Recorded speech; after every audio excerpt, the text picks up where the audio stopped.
Hello students, तो देखिए हमारे पास क्वेश्चन है।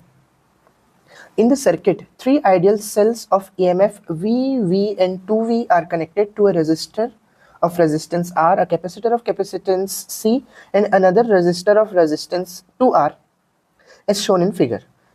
In the steady state, find first the potential difference between P and Q and second potential difference across capacitor C. तो देखिए ये एक सर्किट डायग्राम को समझाया गया क्वेश्चन में कि एक V और 2V वोल्ट की बैटरी लगी हुई है और उससे R रेजिस्टेंस 2R रेजिस्टेंस और C का कैपेसिटेंस कनेक्टेड है पैरेलली तीनों। अब हमें क्या निकालना है? P और Q के बीच का पोटेंशियल डिफरेंस, मतलब ये वाला, और पैरेलल में तो पोटेंशियल डिफरेंस सेम ही रहता है, तो हमें ये निकालना है VPQ। और दूसरा बोल रहा है कैपेसिटर के अक्रॉस का वोल्टेज, इन्हें CV या VC जो भी नाम दे दो, तो ये हमें निकालना है। तो चलो पहले फर्स्ट सॉल्व करते हैं। तो अब देखिए फर्स्ट क्वेश्चन सॉल्व करने से पहले आपको एक छोटी सी चीज़ पता होनी चाहिए कि ये बैटरी जो है डीसी बैटरी है ना, मतलब वोल्टेज फिक्स्ड है यहाँ पर। अब डीसी जो है वो डीसी करंट जो है वो कैपेसिटर से फ्लो नहीं हो पाता, मतलब कैपेसिटर जो है डीसी को ब्लॉक कर देता है पूरी तरह, तो यहाँ से कोई करंट फ्लो होगा ही नहीं, 0 एम्पियर का करंट फ्लो होगा। तो क्योंकि यहाँ से कोई करंट फ्लो नहीं हो रहा है तो इस ब्रांच का अभी कैलकुलेशन के लिए कोई मतलब नहीं है। तो मैं सर्किट को रीड्रॉ करता हूँ, लेकिन मैं उससे इस हिस्से को गायब कर दूंगा। अब देखिए मुझे VPQ निकालना है, तो मैं क्या करता हूँ, इस ब्रांच को थोड़ा सा बढ़ा देता हूँ। तो देखिए ये मेरे को वोल्टेज निकालना है, यही वोल्टेज VPQ होगा। देखिए ये जो पॉइंट्स हैं वो एक वायर में है और ये वायर में कहीं पे भी हो सकते हैं। मैं यहाँ पे Q लिख सकता हूँ, यहाँ पे लिख सकता हूँ, यहाँ P लिख सकता हूँ, इधर लिख सकता हूँ, कहीं भी लिख सकता हूँ। और देखिए जो वोल्टेज यहाँ होगा वही इधर पे भी होगा पूरा, और वही इधर पे भी होगा, क्योंकि आप जानते होंगे कि पैरेलल में जो वोल्टेज रहता है वो सेम रहता है, वोल्टेज पैरेलल में चेंज नहीं होता।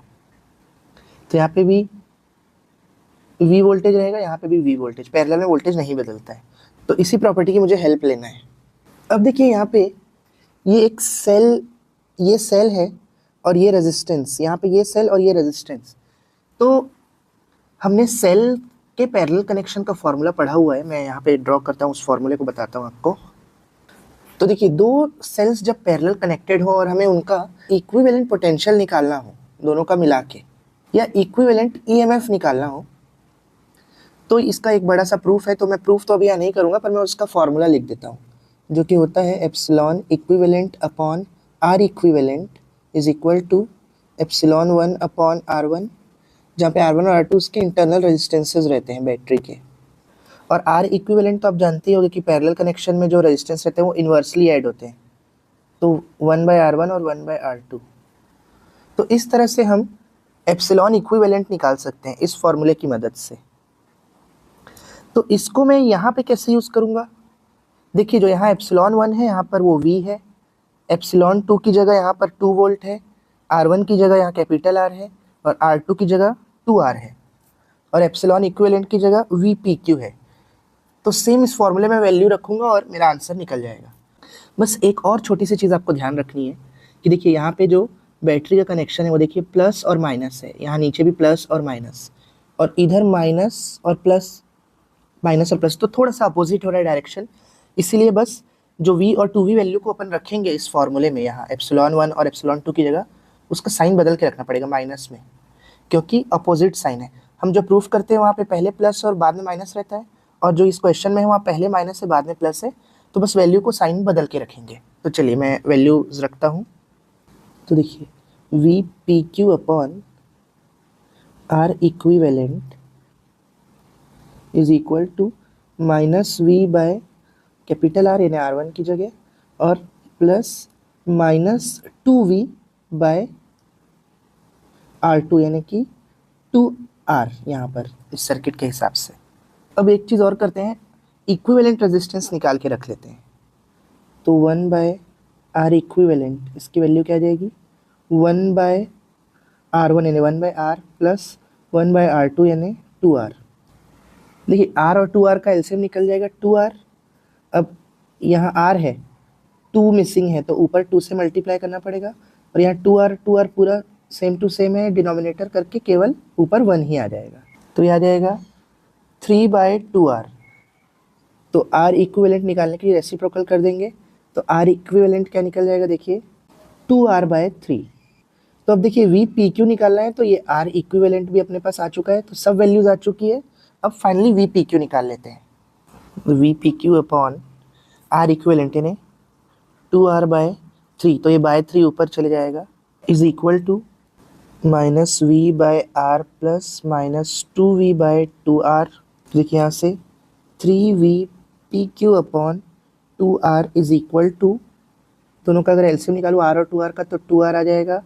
फिर से यहाँ केवल r है तो ऊपर 2 मल्टीप्लाई करना पड़ेगा, और प्लस माइनस माइनस, और यहाँ डिनोमिनेटर में 2r ही है, तो जो यहाँ है वो एज इट इज़ आ जाएगा, तो -2v। तो देखिए यहाँ से 2r कैंसिल हो गया, तो 3v/pq is equal to -4v। तो देखिए v/pq का फाइनल आंसर आ जाएगा -4v/3। ये फर्स्ट का आंसर आया। तो देखिए बैटरी का फॉर्मूला लगाना था और सॉल्व करना था, और थोड़ा सा साइन का ध्यान रखना है कि ऑपोजिट साइन है तो माइनस में लिया जाएगा। तो v/pq आ जाएगा -4v/3 और वोल्ट में। अब क्या पूछा है, कैपेसिटर के अक्रॉस कितना वोल्टेज है। सिर्फ कैपेसिटर के अक्रॉस, इस पूरी ब्रांच के क्रॉस तो अपन निकाल लिए हैं v/pq, लेकिन सिर्फ यहाँ पे कितना वोल्टेज आ रहा है vc, ये अब हमें कैलकुलेट करना है।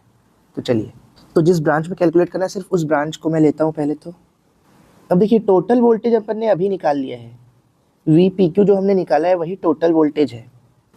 उसको मैं एक बैटरी की तरह बना लेता हूँ, 1 मिनट, क्योंकि देखिए यहाँ पे पैरेलल में वोल्टेज सेम है करके मैं v/pq को ऐसे कुछ लिख सकता हूँ, ऐसे ड्रॉ कर सकता हूँ, तो वही किया है मैंने।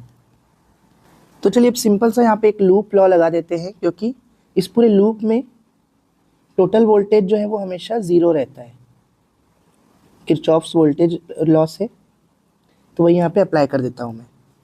तो देखिए सबसे पहले मैं अगर ऐसे लूप अप्लाई करूँ तो सबसे पहले जो साइन आता है देखिए उसको लिया जाता है। जैसे यहाँ पे मुझे माइनस साइन मिल रहा है तो मैं ले लूँगा -v/pq। फिर मैं इससे आगे जाता हूँ और ये देखिए मुझे फिर से मिला -v। फिर मैं ऐसे जा रहा हूँ तो ये देखिए यहाँ पे प्लस और माइनस।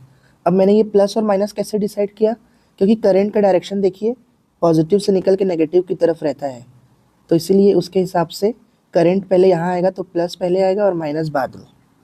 इसीलिए तो पहले प्लस VC पड़ेगा, तो यहाँ पे प्लस VC लिख लेता हूँ, इज इक्वल टू 0 की लूप पूरा ख़त्म हो गया। तो वैल्यूज़ डाल देते हैं। अच्छा VC निकालना है तो पहले बाकियों को मैं राइट हैंड साइड भेज देता हूँ, तो VC आ जाएगा v/pq प्लस v।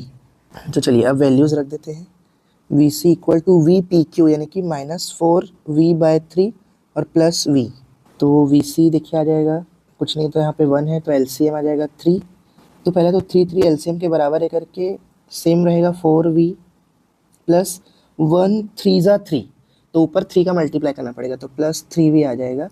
तो ऐसे VC निकल गया -4 + 3 यानी कि -v/3 और वोल्ट में। तो देखिए कैपेसिटर के क्रॉस भी वोल्टेज निकल गया -v/3 वोल्ट। अब देखिए ये क्वेश्चन और में आया है, मतलब इसके साथ जो क्वेश्चन था वो बड़ा ही इजी था, ये वाला था। देखिए मैं आपको दिखा देता हूँ, इसको भी मैंने सॉल्व कर दिया है। तो ये क्वेश्चन बहुत ही आसान था, 2 मिनट में बन जाता। और वहीं ये क्वेश्चन देखिए, मतलब इसे कम से कम आपको 5-10 मिनट तो लग ही जाएगा बनाने में, वो भी आता होगा तभी बनेगा, क्योंकि थोड़ा सा ये मुश्किल क्वेश्चन है। आपको दिमाग लगाना पड़ेगा कि बैटरी का फॉर्मूला लगाना है, कैपेसिटर में करंट फ्लो नहीं हो सकता, ये सब बहुत सारे इसमें लॉजिक्स लगेंगे। तो कभी भी आपके पास इजी क्वेश्चन है तो आप उसे ही अटेम्प्ट करिए।